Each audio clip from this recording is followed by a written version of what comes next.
And Blanda didn't have a start after 41. Steve DeBerg, I believe, only had maybe had one start, maybe at 44, I think, but that's it. So I'm just saying you are now in a year where he's obviously he's coming off also an MCL injury that he played through.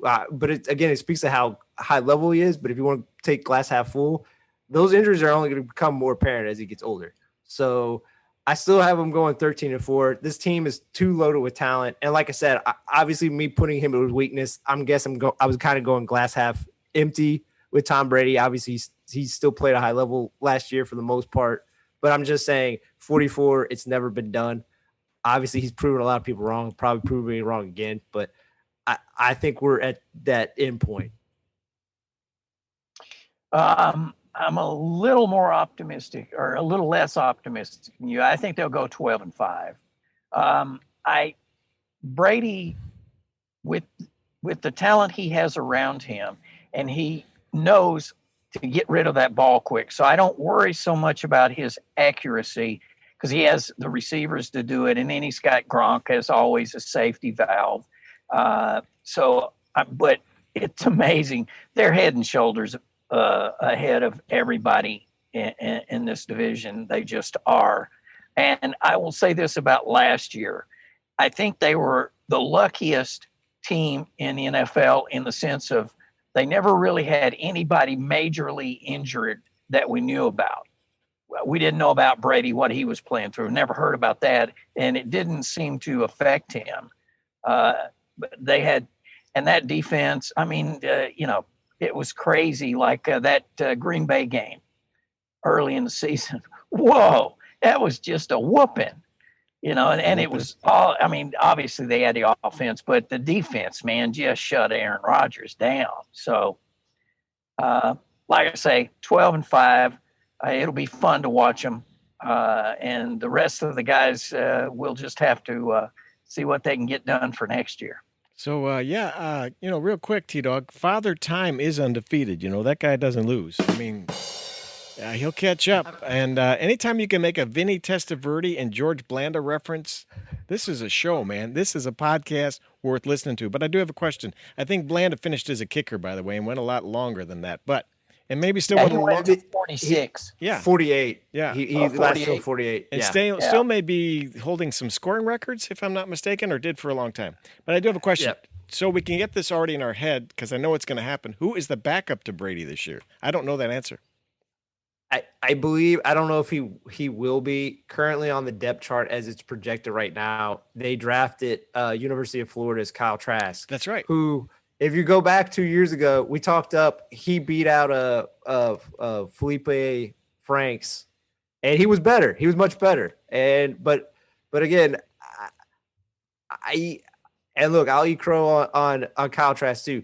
The good thing for Tom Brady is he doesn't have to worry about being unseated. I don't think Kyle Trask is ever. Like I said, I don't want him to do this, but I just feel he's never going to be a starting level quarterback in the NFL. I think he can have a long, hopefully 8 to 10 year career where he makes a decent amount of money as a backup. I just never see him as a starter. So it's a danger zone if Brady goes down. I think he'll go down. Is my point. I think he'll go down. I think I don't know if he can last. Yeah, like I said, that's why I have them winning the division. I think they can, maybe get to the conference championship. And Lugs nailed it. Besides OJ Howard, I can't think of a major player on their team that was injured for a significant portion of the year. I think Lugs really nailed that. They had such great success injury that's due to regress this upcoming season. So he's probably right. 12-5 is probably a better, more accurate. I just look at their overall roster right now, and they can take an injury to OJ Howard again, and they still have Gronk. They still have Cameron Brate at tight end. That's just how deep they are. So to recap, we got the Panthers at 5-12, Falcons 7-10 or thereabouts, Saints 10-7, and the Bucs either win 12 or 13 games and win the division. Now, Super Bowl bound, playoff bound for sure. What's going to happen? I think the Bucs are ready to repeat. I do, Super Bowl wise. I think unless they, again, injury could could hamper them, but they've got enough horses to run with anybody this time around.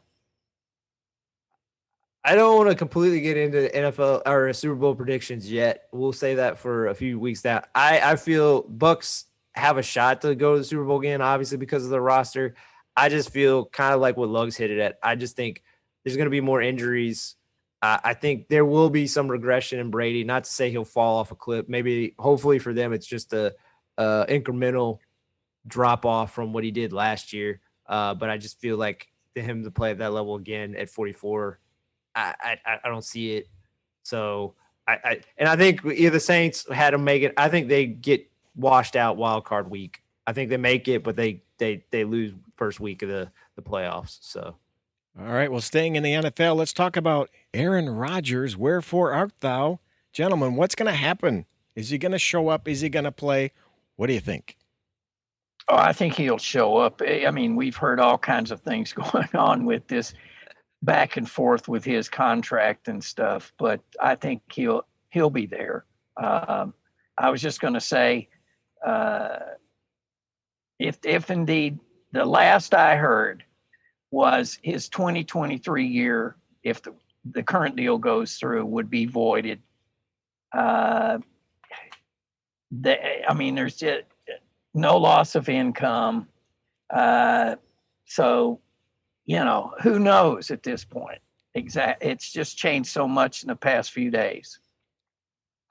I think, like Lug said, I think he'll play this year, and I think obviously they should be the prohibitive favorites to win the NFC North again. I just want to go over just real quick the timeline of just like these last few days, like how no one really knows what's really going on. I think that's the thing I enjoy most about this saga is on July 20th, Schefter reported that Rodgers turned down a 2-year extension earlier this year that would have made him the highest paid quarterback. Now, quickly, that feels like something that was put out there by Green Bay Packers because they're trying to win the goodwill award for the fans in comparison to Rodgers. It doesn't feel like Rodgers camp would have put that out there. And didn't that come in the middle of the NBA Finals where Milwaukee was in command? And that let's just get some more Wisconsin news out there.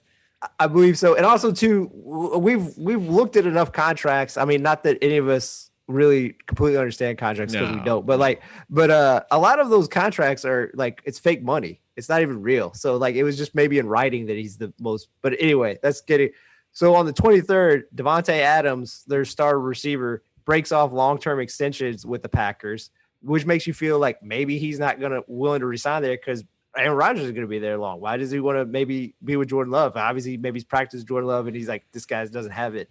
On the 24th, Rodgers and Adams have a Jordan Pippen picture on Instagram that they both have on both their Instagram accounts that indicates that maybe this is their last dance. I mean, obviously that's an illusion that everyone is making. I don't know. Maybe they just both watched Last Dance together and they enjoyed it. I don't know, but I find that amusing. On the also on the 24th, Las Vegas sports books removed the Packers' base wages on belief that Rodgers might retire. Then the very next day, Florio with Pro Football Talk reported Rodgers wanted $90 million guaranteed over the next 2 years. Then today, the very next day, Adam Schefter is reporting that Packers are willing to restructure Rodgers' deal so that he can leave after this season. They also free up money to let the Packers spend extra money this year for the cap to maybe make this last hurrah. And the new deal will not give him any new money. So it's all about reallocating money to maybe make them have a big charge for this year. And then he's out. He pieces out after this year. And that's all within like 7 days. I just like how it just bounced around. That's what I love about it. Fake news, I think. Yeah. Yeah. Lugs, what do you say, man, about that Rodgers stuff? Well, I mean, we all know he's a drama queen. So if he weren't as good as he is, he couldn't pull off this kind of nonsense. I don't know of any other quarterback in the league that could pull off this kind of nonsense on a consistent basis. But, he'll be there. He'll play this season in Green Bay. He is not going to walk away from that. He just isn't.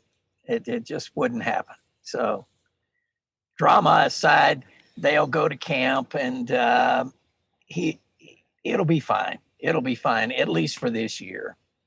Go Pack, go. All right, let's talk about Roger Goodell throws down the gauntlet with COVID-19 rules. He's going to make it rain for some teams, isn't he? Oh, I'm telling you. I would say, short of him saying everybody has to get vaccinated, he's made it clear that he wants everybody to be vaccinated. Yeah. I mean, things like at the camp, fans will stay 20 feet away from players. They can't get autographs. You've got players can meet together and be in the cafeteria together, but only if they're fully vaccinated. The other guys have to wear masks. So it's going to be interesting. Yeah, like the new rules on July the 22nd, NFL stated teams would be forced to forfeit if COVID-19 outbreak resulted from unvaccinated players. To add on to that, the teams involved in that game would be held financially responsible for the cost of any game canceled due to COVID-19 outbreak of unvaccinated players. And then the thing that really draws the ire of the players from both teams, regardless if they're vaccinated or not, would not be paid as a result of the cancellation. And then another factor is any employees that are tier 1 or 2. That means employees in certain terms of coaches and whatnot that have contact with players must be vaccinated. That's actually, there's no wiggle room. They must be vaccinated if they want to interact with players.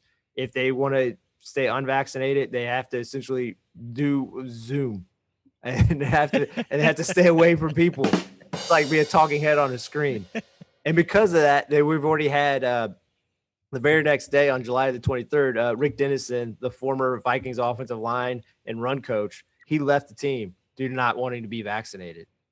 And I know we've already talked about the Bills, Cole Beasley. He said he wants to take his chances with COVID and let his immunity build up. And again, yeah, well, he's got that hair, so that's true. But last time I checked, it's hard to catch footballs on Zoom, isn't it? Yeah. It is hard to catch footballs on Zoom. We've tried on this very program. Yeah. It can't be done. And my favorite thing is, look, Cole Beasley is talented, but he's like, I'll be willing to retire. And it's like, well, they did acquire Emmanuel Sanders in the offseason. Buffalo's like, all right, that's fine. We can do that. It's like, it's not that hard. Yeah. It's you're good, but you're not like, again, one person who's also against it, DeAndre Hopkins, that's a little harder. Like he's making essentially $20 million a year. So it's harder to be like, well, you could just retire. It's like, well, that's the kind of a harder deal to pill and swallow than a Cole Beasley. All right, let's change gears for just a second. Texas and Oklahoma say we want in to the SEC as soon as 2025 if it all works out. That's what they told the Big 12 Conference this week. Guys, this is the shot heard around the world, is it not? Yeah. I mean, that's going to be interesting. What does that do to that whole Big 12 deal? The last I heard was the money without those two teams in the Big 12, the money would go from $37 million a year down to $9 million a year because that's how they'd have to restructure the TV money. So it'll be interesting. And I also had heard that the Pac-12 was looking to take all the rest of the teams. And so that would be just crazy because if they did, that would be Rutgers. Pac-12 would go from New Jersey to L.A. So that Pacific wouldn't necessarily apply. It's interesting. It would fit. If you look at the numbers, it would mean that SEC would probably have 3 of the 4 every year in the playoffs, in the 4-team playoff. Crazy. What do you say, T-Dog? Well, I think today they both turned down the extension on the 2025 Big 12 contract. Yep. And, obviously it comes down to just mainly money. I mean, they could talk about, it gives them a better chance to win a title, which is true. But SEC just signed a $3 billion deal with a B with ESPN for 10 years. So that's essentially $300 million a year that all these teams are going to get to divvy up. That starts in 2024. So what they'll miss both Oklahoma and Texas will miss like 1 year if they don't get to opt out. If someone doesn't pull a buyout and get them into the league before 2020